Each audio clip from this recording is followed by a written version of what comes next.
Queridos irmãos, que a graça e a paz do nosso Senhor e Salvador Jesus Cristo esteja reinando em cada coração.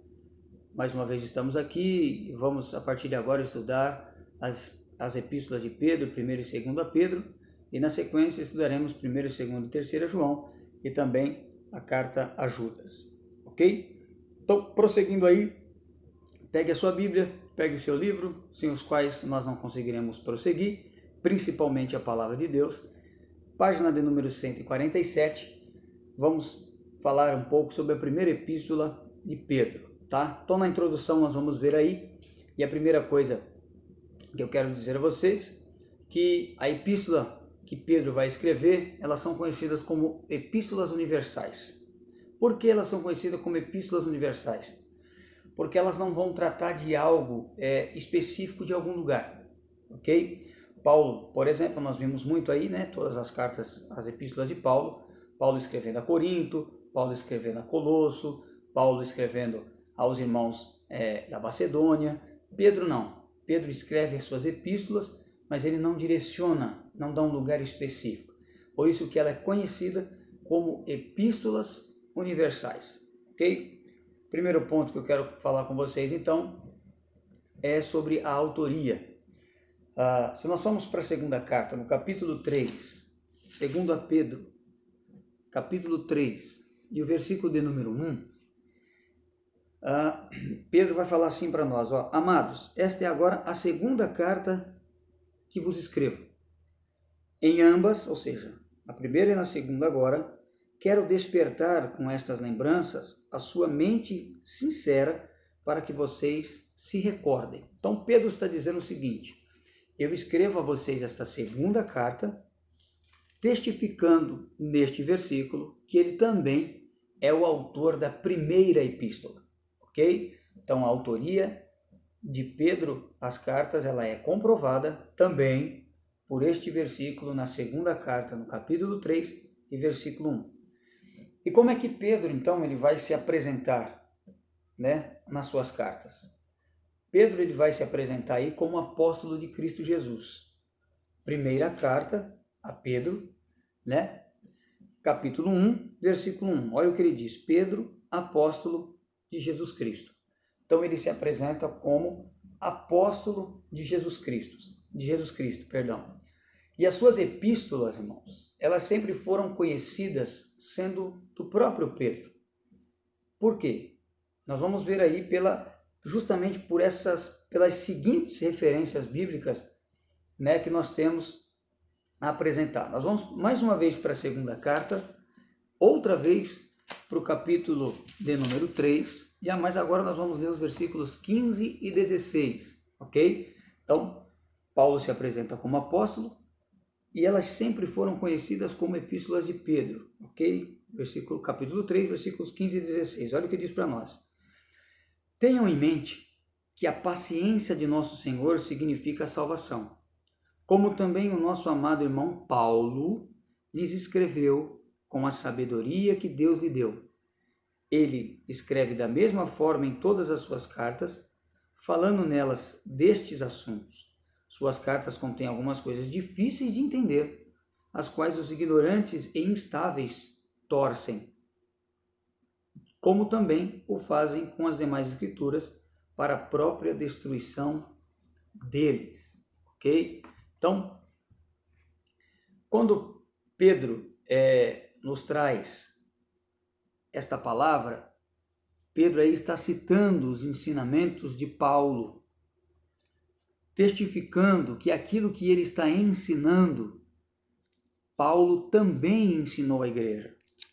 Paulo também tratou dessas coisas quando ele escreveu as suas cartas para igrejas pontuais, tá?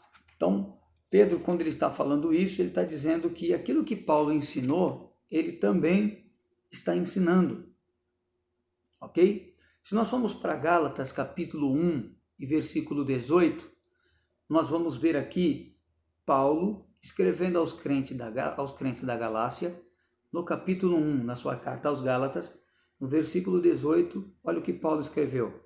Depois, passados 3 anos, fui a Jerusalém para ver a Pedro e fiquei com ele ali cerca de 15 dias.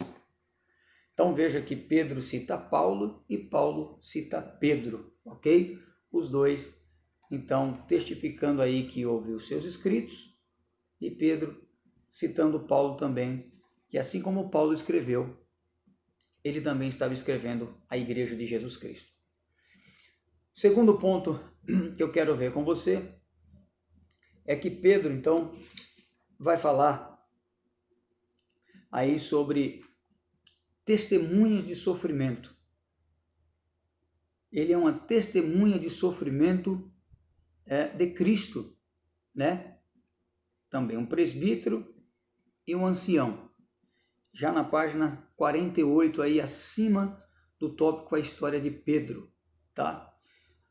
Quando nós falamos de Pedro, irmão, nós não estamos falando de qualquer pessoa.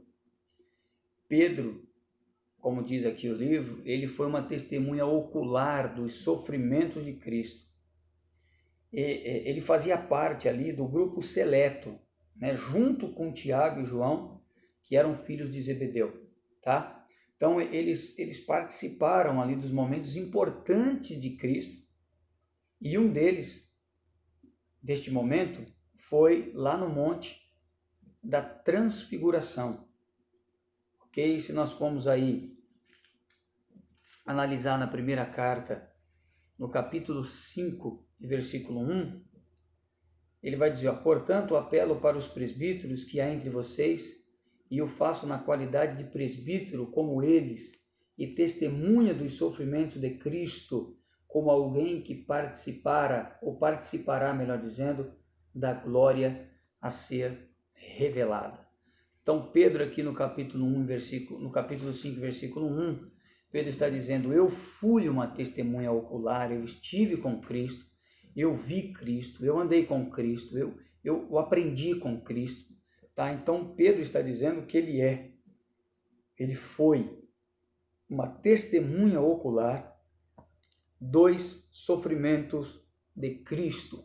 Tá? Então, o segundo ponto que nós vemos aqui, Pedro é o autor das cartas, Pedro se apresenta como apóstolo de Jesus Cristo, cita Paulo nos seus ensinos, Paulo cita Pedro em suas cartas, e o segundo ponto que vemos aqui é que Pedro é uma testemunha ocular daquilo que Cristo viveu, um ancião, foi um presbítero da igreja, nós vimos isso agora em Gálatas, tá? Nós vamos falar um pouco mais sobre isso. E aqui ele está dizendo, eu vi, eu andei com Cristo e eu fui, ou eu sou, uma testemunha ocular dos sofrimentos de Jesus Cristo. Amém? Ainda na página 148, nós vamos falar aqui sobre a história de Pedro. Se nós olharmos aqui, o terceiro ponto, falando na história, Simão de Betsaida. Esse foi irmão de André. Voltando para Mateus capítulo 4 e versículo 21, abre aí a sua Bíblia, Mateus capítulo 4, versículo de número 21, olha o que diz aí, ouvistes que foi dito aos antigos, não matarás, mas qualquer que matar será réu,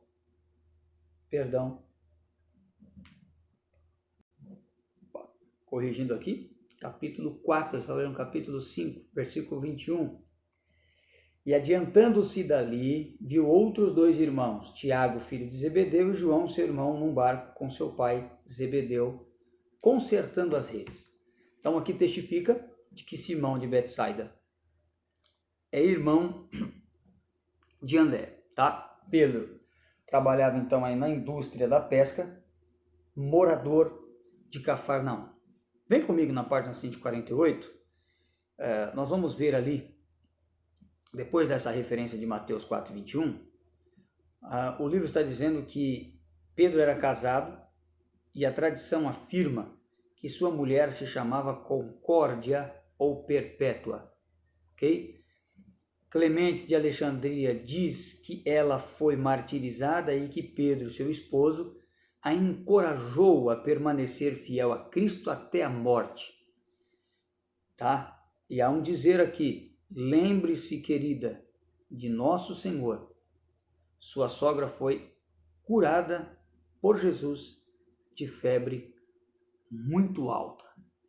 Então o autor aqui está trazendo algo extra-bíblico para nós, dizendo que a história extra-bíblica nos diz, né, que a sua esposa se chamava Concórdia ou Perpétua. E a prova de que Pedro era casado foi que Jesus um dia entrou na casa de Pedro e a sua sogra estava ardendo em febre. Jesus a curou, pouco tempo depois ela se restabeleceu, a sua saúde foi restabelecida e a Bíblia diz que ela se levanta então e vai preparar algo para que eles pudessem se alimentar. Então ela foi cuidar de Jesus e dos discípulos ali presentes, tá? O quarto ponto que eu trato com vocês aqui é que dentro desse contexto, nós vamos ver aqui no segundo ponto na história de Pedro, que Pedro foi levado a Cristo justamente por André, que era seu irmão, tá? André era um discípulo de João Batista e que seguiu a Cristo logo depois da fala de João. Se formos para o Evangelho de João, lá no capítulo 1, Evangelho que nós já estudamos também, se formos para o Evangelho de João, no capítulo 1 e no versículo 29, olha o que diz aqui, ó. No dia seguinte, João viu a Jesus, que vinha para ele, e disse, eis o Cordeiro de Deus, que tira o pecado do mundo. Descendo para o versículo 35, no dia seguinte, João estava outra vez ali, e 2 dos seus discípulos, e vendo passar a Jesus, diz, eis aqui o Cordeiro de Deus. E os 2 discípulos ouviram dizer isto, e seguiram a Jesus. Um desses discípulos era André, que começou a seguir a Jesus Cristo depois dessas palavras de João Batista. Prova mais uma vez que Jesus já tinha passado pelo batismo, começou o seu ministério, mas ainda estava só.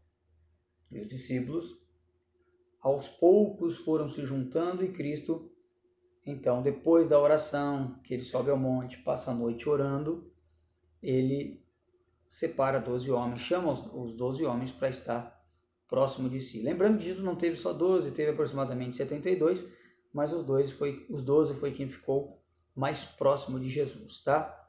Quinto ponto que nós vamos ver, depois que André leva Pedro a Jesus Cristo, e Pedro conhece o Mestre, começa a partir de então a ouvir o Evangelho, o ensinamento de Jesus, nós vamos ver que Pedro se tornou um homem tão zeloso, ele tinha isso com ele. Pedro era um homem zeloso, tá? E aí, diante disso, nós vamos ver que ao mesmo tempo que Pedro era zeloso, Pedro era um homem precipitado. E vamos ver alguns eventos que aconteceram na vida de Pedro. O primeiro evento que eu quero ver com vocês está lá em Mateus, capítulo 14, os versículos 28 até o versículo 34. Alguns eventos. Nós vamos ver aí um homem zeloso, mas precipitado. Então, a primeira passagem que eu quero ver com vocês está em Mateus 28, 14, do 28 ao 34. Diz assim, e respondeu-lhe Pedro, e disse, Senhor, se és tu, manda-me ter contigo por cima das águas. E ele disse, vem. E Pedro, descendo do barco, andou sobre as águas para ir ter com Jesus, mas sentindo o vento forte, teve medo e, começando a ir para o fundo, clamou, dizendo, Senhor, salva-me. E logo Jesus, estendendo a mão, segurou-o e disse, homem de pequena fé, por que duvidaste? E quando subiram para o barco, acalmou o vento. Então aproximaram-se os que estavam no barco, e adoraram-no, dizendo, és verdadeiramente o Filho de Deus. E tendo passado para o outro lado, chegaram à terra de Genezaré. Ok? Maravilha. Segundo texto que eu quero ver com vocês, Mateus 16, 18. Perceba que nós já vemos no primeiro texto, tá? O primeiro incidente na vida de Pedro. um homem instável, cheio de fé, zerada a fé. Senhor, me faça andar nas águas. Vem, Pedro. Daqui a pouco, por uns minutos, Pedro perde a fé.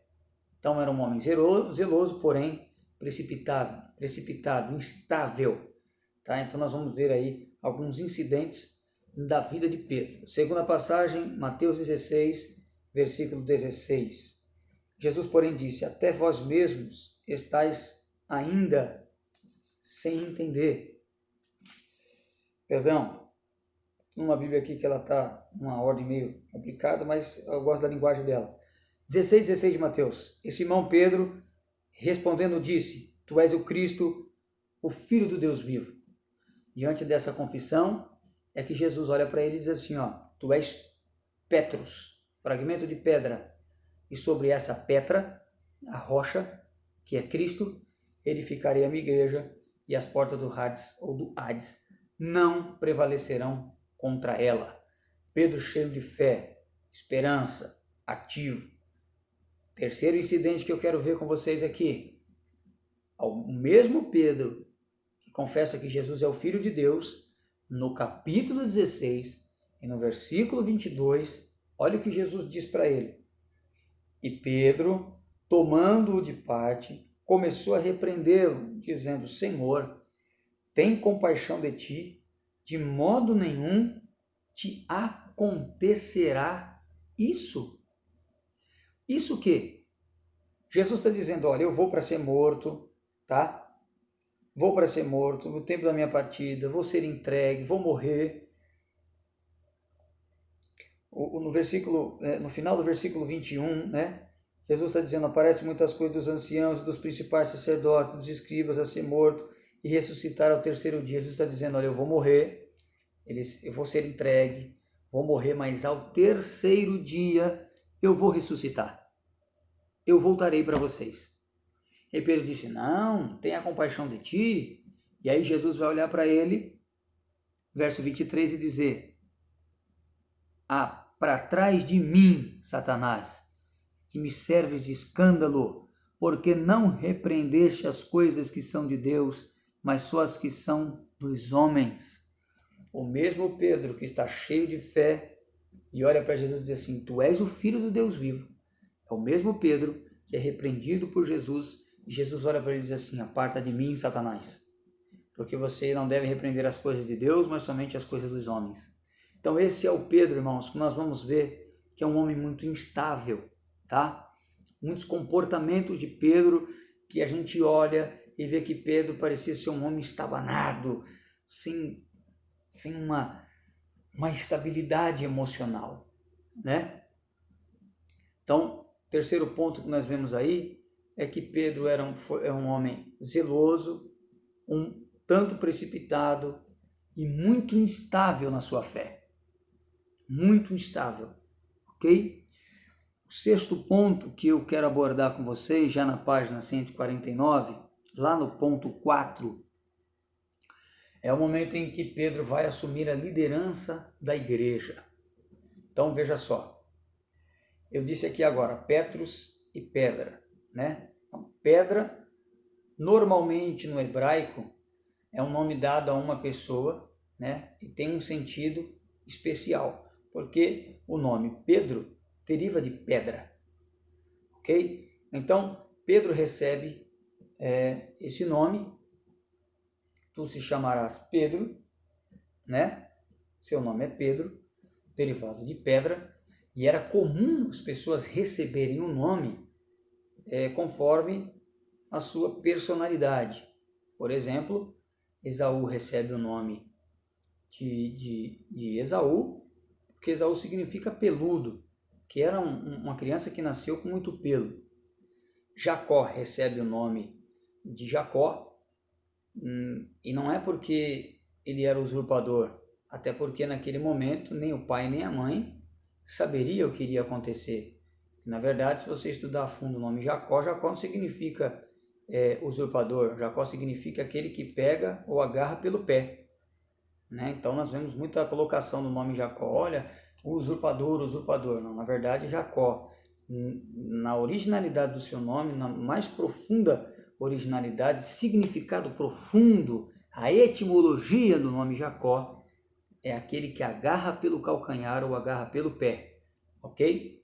Então, esse é o significado do nome Jacó. Então, Pedro foi dado o nome a Pedro justamente por ser pedra, derivado do nome pedra, né? Porque Cristo vai dizer, tu és Petros, fragmento dessa pedra, dessa rocha, Petra, no grego, ok? Um exemplo disso na Bíblia, nós vamos ver o nome ali de Elias. Elias significa, meu Deus é Jeová, né? Então, Simão vai ser chamado de Pedro, que é rocha, pedra, né? Por Jesus Cristo. Não que ele seja, que é o que nós estamos falando aqui. Ele vai ser conhecido assim pela ligação que ele vai ter com Jesus. Se nós voltarmos para o profeta Isaías, lá no capítulo de número 28, Isaías 28, abre aí comigo, 28 e 16. 28 e 16, olha o que diz. Portanto, assim diz o Senhor Deus, eis que eu assentarei em Sião uma pedra já provada, pedra preciosa de esquina, que está bem firme e fundada, aquele que crer não se apresse. Que pedra é essa? Isaías está falando de Cristo, tá? Ele é a pedra. Se nós voltarmos para a primeira carta de Paulo à igreja de Corinto, lá no capítulo 3, e versículo de número 11, olha o que Paulo escreveu. Porque ninguém pode pôr outro fundamento além do que já está posto, qual é Jesus Cristo. Então Paulo está dizendo que a pedra, o fundamento, o alicerce da igreja é Cristo, tá? Então, Pedro se torna o primeiro líder da igreja, né? Cristo o prepara para isso. E então ele foi chamado de rocha, né? Foi chamado de rocha em Mateus 16 e 18. E logo depois ele é chamado de Satanás. Então veja que Cristo vai confiar a Pedro, dizendo, tu és um fragmento de pedra, tu agora faz parte de mim, você é parte de mim. Os pedregulhos, né, as pedras de construção, elas só passam a existir no momento em que na pedreira eles implodem as grandes rochas para que as pequenas pedras existam.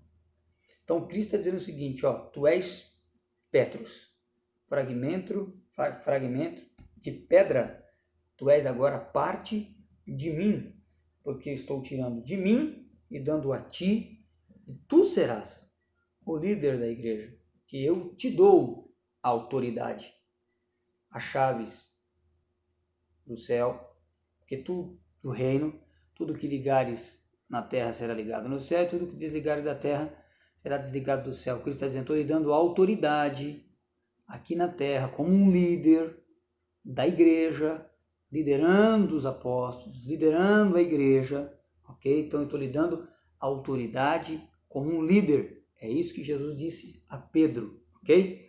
Então quando Jesus diz isso, ele deixa nas mãos de Pedro a liderança da igreja. Porém, Pedro nunca se autoproclamou líder da igreja. Perceba em Atos capítulo 15, nós vamos ver lá o concílio de Jerusalém, quando Paulo, né, sai lá das terras com Barnabé, lá da região de Damasco, aquele lado que eles ficaram um tempo, eles vão para o concílio de Jerusalém no capítulo 15, e perceba que quando eles chegaram lá, verso 19, por isso julgo que não se deve perturbar aqueles dentre os gentios que se convertem a Deus. Eles vão perguntar se era válido circuncidar ou não circuncidar os gentios que estavam se convertendo e tudo, e Paulo diz que eles foram a Pedro. Mas quem foi que deu a última palavra? Foi Tiago. Tiago, irmão de Jesus, se levantou e ele disse, ó, o negócio é o seguinte, pregue o evangelho, vamos parar e perder tempo com essas coisas? Vamos parar de querer dizer circuncida, não circuncida. Isso não vai mudar nada, isso não vai resolver nada. Então, vamos pregar o Evangelho. Nos ocupemos em pregar o Evangelho. Então, aqui prova que quem deu a última palavra foi Tiago. E Pedro ficou quieto. Pedro se calou. Pedro não disse, olha, eu tenho que dar a última palavra porque eu sou o líder. Não. Pedro se calou. Pedro ficou tranquilo. Pedro não disse nada. Por quê? Porque todos os apóstolos estavam sempre reunidos, todos estavam sempre discutindo tudo, e Pedro não tomou partido nisso. Ele deixou com que fosse resolvido. Isso não tornou Pedro menor do que os outros. Pedro continuou sendo o líder, Pedro continuou sendo o referencial em Jerusalém, pois Cristo o elegeu por isso. Tá? Segundo ponto que eu vejo com você, então, é que Pedro, dentre todos os discípulos, ele era o mais velho. Ele parece, em primeiro lugar, na lista apostólica. Vamos ver isso, Mateus capítulo 10. Tá? O Pedro era o mais velho de todos eles.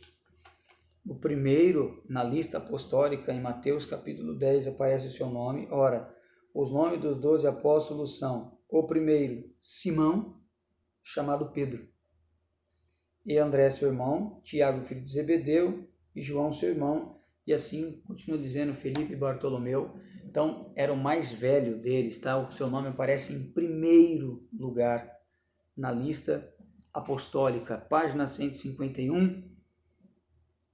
Nós vamos ver então, né? Uma referência aqui no ponto 6, que daí as frases que se levantou-se Pedro com os 11, ou Pedro com os demais apóstolos. O que o autor está querendo dizer aqui é o seguinte: Pedro era o mais velho, Pedro estava na liderança, e aí que surgiram as frases então. Levantou-se Pedro com os 12, Pedro com os demais apóstolos. Então ele estava sempre no patamar de líder, em primeiro lugar, tá?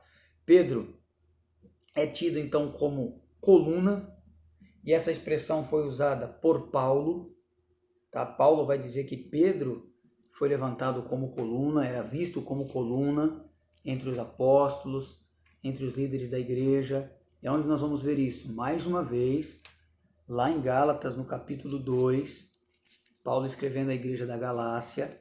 Paulo vai dizer que Pedro era um referencial, Pedro era uma coluna.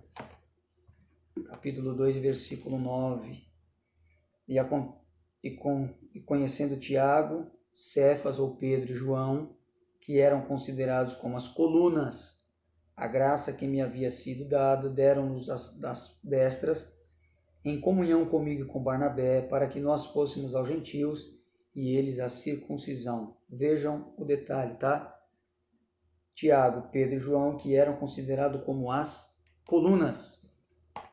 3 homens, tríade dos discípulos, visto como colunas, ok? Então Pedro foi visto, era tido, melhor dizendo, citado por Paulo, como coluna, assim como Tiago e João.